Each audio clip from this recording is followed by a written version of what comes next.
پیارا رمضان میں پیارا وظیفہ، اور ہمارے ساتھ موجود ہیں مولانا آزاد جمیل صاحب، اور آج ماشاءاللہ سے فنالے ہوا، بچوں نے بہت اچھا پڑھا، اور ہم ایک دفعہ پھر مبارکباد دیتے ہیں تمام بچوں کو۔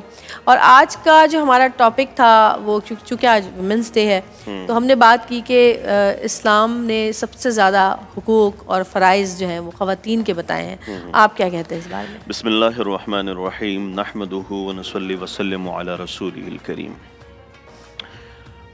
عورت کا ترجمہ اگر ہم غور کریں، عورت کہتے کس چیز کو ہے؟ جی اور پھر اس کے ساتھ عورت ماں کے روپ میں ہوتی ہے، جی مقدس ہوتی ہے، بیوی کے روپ میں ہوتی ہے، محترم ہوتی ہے، بالکل، بیٹی کے روپ میں ہوتی ہے تو رحمت ہوتی ہے، بہن کے روپ میں ہوتی ہے تو ایک بہترین خیرخواہ ہوتی ہے۔ تو جو عورت اس زمانے میں، میں سمجھتا ہوں اس زمانے کی جدت نے عورتوں کے حقوق سلب کر لیے۔ جو عورت کی عظمت تھی، جو عورت کا مقام تھا، جو عورت کی شان تھی، وہ مجروسہ ہو گیا ہے، اور کہیں اس میں آج کا فیشن بھی شامل ہو گیا، آج کی ٹیکنالوجی بھی شامل ہو گئی۔ اس نے جو عورت کا تشخص ہے اس کو ڈیمیج کیا ہے۔ اسلام نے عورت کو یوں سمجھ لے گھر کی حکمرانی کا بڑا سہرا دیا تھا، اور گھر کے فیصلے میں عورت کا مقام، گھر کے مشوروں میں عورت کا بڑا مقام۔ آپ صلی اللہ علیہ وسلم نے فرمایا کہ جس کو کشادہ گھر ملے، نرم سواری ملے، اور مرۃ صالحہ، اور اچھی بیوی مل جائے، اس شخص کو کل کائنات کی خیریں مل گئیں۔ اور پھر ایک روایت میں آتا ہے جس کو شکر کرنے والا، جو کہ وہ کہتے ہیں نا کہ مین چیز اب کیا ہوتی ہے کہ شکر کرنے والا دل، ذکر کرنے والی زبان، اور مشقت پر برداشت کرنے والا جسم مل جائے، اور اچھی بیوی مل جائے، یہ شخص نہیں کہہ سکتا کہ اس کو کائنات کی خیریں نہیں ملی۔ ساری کائنات کی خیریں ملی ہیں۔ اب عورت کے بارے میں دیکھیں، عورت جس معاشرے میں تربیت یافتہ ہوتی ہے نا، تو وہ صرف ایک گھر نہیں ہوتا، اس سے ایک نسل پروان چڑھتی ہے۔ تو اس لحاظ سے ایک خاتون کا اپنے گھر میں رسپیکٹ رکھنا، ایک خاتون کی امیج جس گھر میں برقرار ہوتی ہے اور وہ حسن انداز کے ساتھ ہوتی ہے، تو اس گھر کو میں نہیں سمجھتا کہ دنیا کی کوئی بھی ایسی چیز رونق بخشتی ہے جو تاثیر ایک عورت ہم سمجھتے ہیں کہ کھانا بنانے کے لیے ہے، عورت بس صرف گھر کا کام کرنے کے لیے ہے۔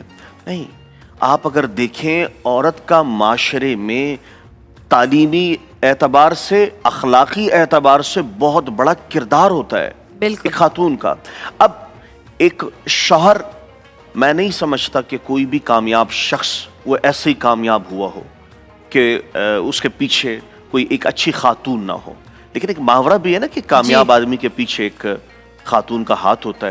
ہر کامیاب آدمی کے پیچھے ایک عورت کا ہاتھ ہوتا ہے، اور ہر ناکام آدمی کے پیچھے دو عورتوں کا ہاتھ ہوتا ہے۔ جی اچھا، ایک دو بات عورتوں کا ہاتھ ہوتا ہے، تو وہ تو دونوں بیویاں ہو سکتی ہے، یہی تو کہہ رہی ہوں۔ ہاں اچھا، اس کے ساتھ ہی جو دو دریاؤں کے بیچ انسان چلتا ہے، اور اس وقت کی بڑی مشکل چیز وہ ہم نے سمجھ لی ہے کہ شاید وہ ایک عورت ہے۔ نہیں، عورت بہت نازک مزاج ہوتی ہے۔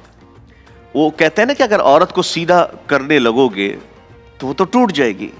تو بڑی باریک بینی سے میں نے ایک چیز دیکھی کہ عورت جو ہے نا بہت جلدی یقین کر لیتی ہے، بہت جلدی مان جاتی، بہت جلدی وہ مسئلے کو حل کر لیتی ہے۔ تو اب خواتین، میں نہیں سمجھتا اس دور میں یہ ہم پہ کیا ایک عجیب قسم کی کیفیت طاری ہو گئی ہے کہ ہم نے عورتوں کے لیے ایک تاثر دماغ میں بٹھایا ہوا ہے کہ بس عورت ہے تو بس اب ان کو بس پیچھے ہونا پڑے گا، اب ان کا تو معاشرے میں کردار نہیں ہے۔ آج کے دور میں بھی ایسے ملک موجود ہیں، ہمارے ملک میں بھی ایسی جگہیں موجود ہیں، دنیا میں ہر جگہ ایسے لوگ موجود ہیں جو آج بھی عورت کو اس کا بنیادی حق نہیں دیتے ہیں، عورت کو کچھ بھی نہیں سمجھا جاتا، اور عورت کے جو حقوق ہیں وہ بھی پوری طرح سے ادا نہیں کیے جاتے، جبکہ اسلام میں آپ کو پتہ ہے کہ جتنے عورتوں کو حقوق اور فرائض بتائے گئے ہیں وہ کہیں کسی اور مذہب میں نہیں ہے۔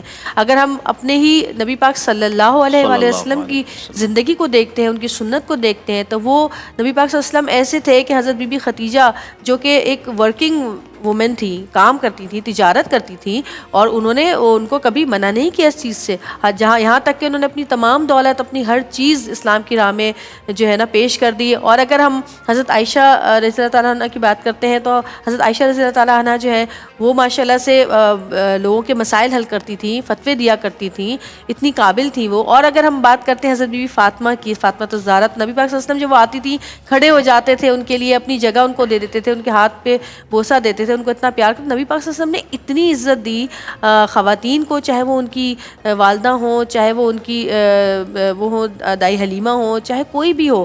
تو اس کے اگر سنت میں ہم دیکھیں تو ہمیں تو جو چیز کہی گئی ہے وہ تو ہمیں کرنی چاہیے۔ یہاں تک نبی پاک صلی اللہ علیہ وسلم نے اپنی بیٹی سے پوچھے بغیر ان کی شادی کا بھی فیصلہ نہیں کیا تھا۔ تو ہمارے یہاں کیا ایسا معاشرے میں ہو رہا ہے؟ مجھے نہیں لگتا کہ ہو رہا ہے۔ ہم آپ سے اس بارے میں اور بات کریں گے، ایک چھوٹی سی بریک ہے، بریک سے واپس آئیں گے، کالر بھی ہمارے ساتھ موجود ہیں، ان سے بھی بات کریں گے۔ دیکھتے رہیے گا پیارا رمضان۔